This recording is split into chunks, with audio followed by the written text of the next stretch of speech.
Now, this is far more serious for the Democrats than lies about couches. The issue of stolen valor has been raised in relation to Tim Walz. Questions are swirling around his military record. The Minnesota National Guard is disputing his military biography, saying he did not hold the rank of Command Sergeant Major at the time of his retirement, which came very conveniently, Kosha, just before he was due to be deployed to Iraq. This is an issue people care about. If you are willing to lie or over-egg something like this, it says something about your character. It's huge. This actually is potentially a massive landmine.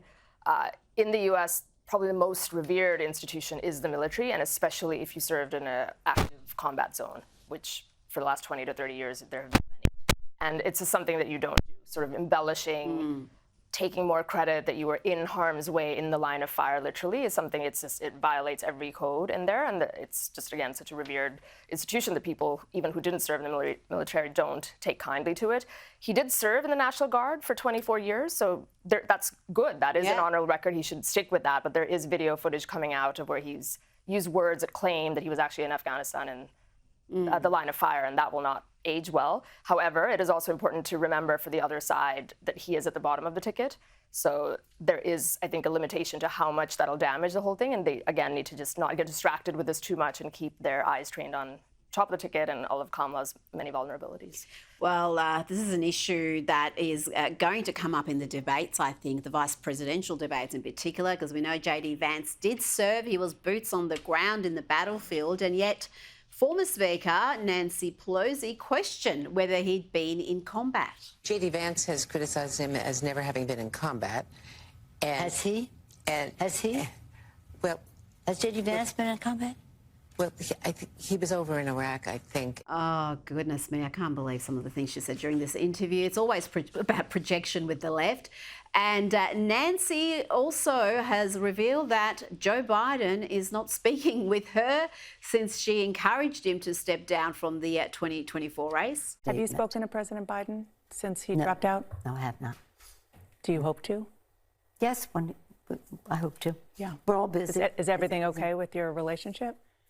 You'd have to ask him, but I hope so.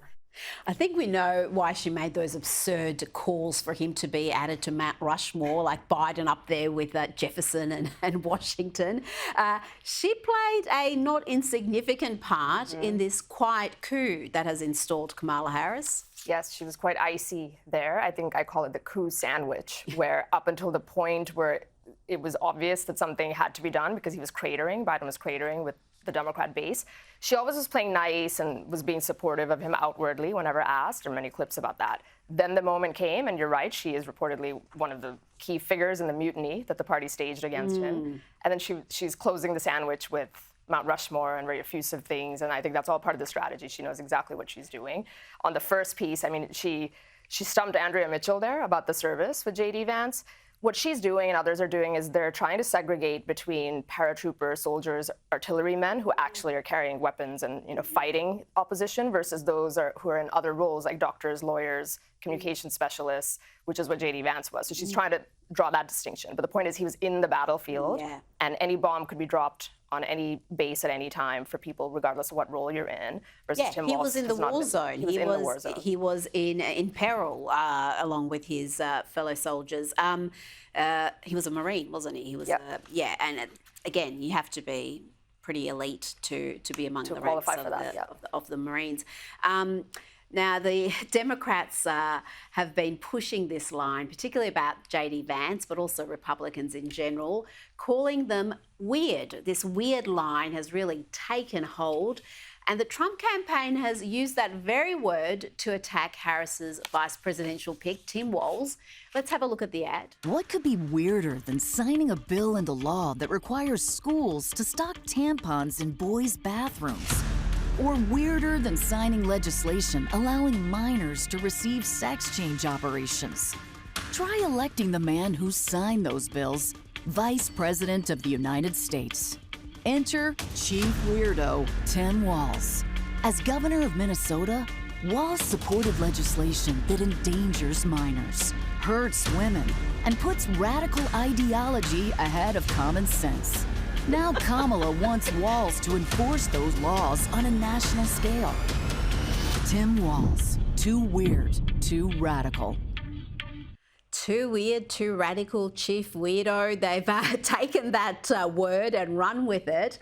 And I know you said Walz is Veep, so it's really Kamala's got to be their focus of the Republicans' campaign. But the fact that she has picked this radically left running mate, given her record is very left-leaning, the most left-leaning senator, I think it was judged in 2019, that says something. And some of the things he has backed, like putting sanitary products in boys' bathrooms in schools, fourth graders, giving access to really quite irreversible treatments for very young people who think they're in the wrong body, also giving driver's licenses to illegal immigrants. I mean, that has got to hurt the Democrats coming up into the election. The two places where the VP pick does matter is one is exactly what you said. It's a reflection of the thinking and judgment of the top of the ticket. So it is sort of a mirror back to Kamala, who made that decision for various reasons, reportedly.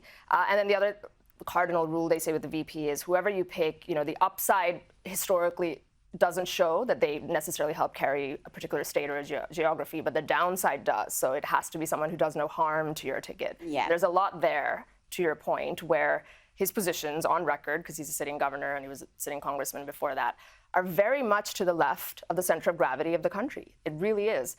And so that is going to come out, all that stuff that they're playing, and the weird word, I guess, they're just, doing turnabout. But the media, again, is trying to rebrand him as some sort of safe, centrist, no-risk choice. I just played a clip of MSNBC, CNN, ABC, all of them parroting this line that, no, this is a safe pick. It's not a radical lefty at all. Now, we spoke yesterday about Walz's staunch support for the Black Lives Matter movement that saw much of Minneapolis descend into chaos as protesters ran riot.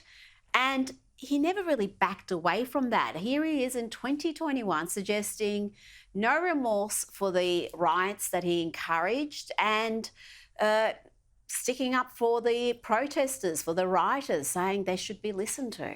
And those people on the streets, many of whom were arrested for speaking a fundamental truth, that we must change or we will be right back here again. Communities need to be heard. They're frustrated, not just out on the streets and say, why are you doing that? Because they're not being heard.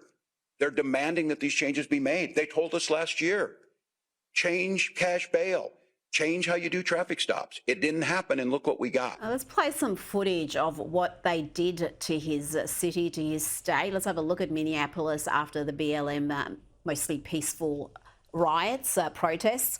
That he can't condemn that he says they should be listened to, and it's our fault for not listening last year. I think that tells you precisely where he stands. I think it's going to come back to haunt him and by extension her in the ticket, because the mood of the country is very different and it's changed. It is much more pro-law and order right now. This isn't going to age well. No, not at all. Kosha Gada, thank you so much for your time tonight.